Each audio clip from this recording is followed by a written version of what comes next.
あるかもしれないけど。あ、本当ですか。あとしてみこう。杉の木なのになんか知らないけど杉の誰か桑原さんの手を持って帰ってくる。見てくださいよ。大事なことに気がつきました。吊るさないといけないっていう先入観が良くなかったです。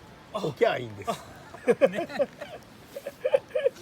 じゃあもう S 字フック取っていいんだけど刺しとるだけ S 字フックは落ちた時に拾わないといけないので、それ用です。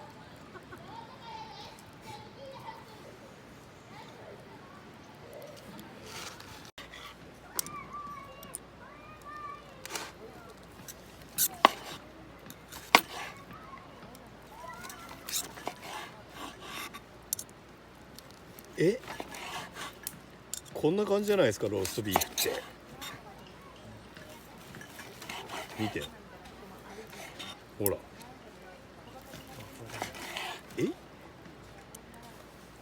ほら、ぽくないですか。でももうちょっと赤くね、赤みがなくない？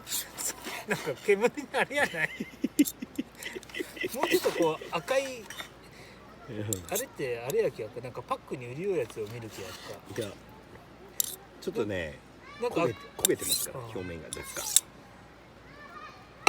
火が通り過ぎてるのかな、なんかもうちょっとこう、なんていうかね、でもなんかこんな感じじゃないですか。そんな感じやもんね。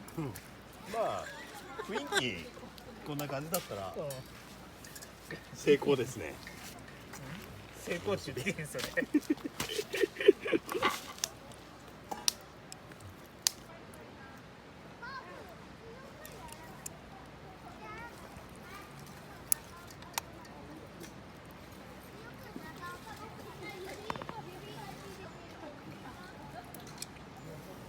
あ、うまい。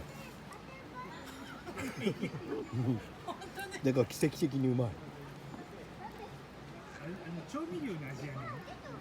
調味料の味する。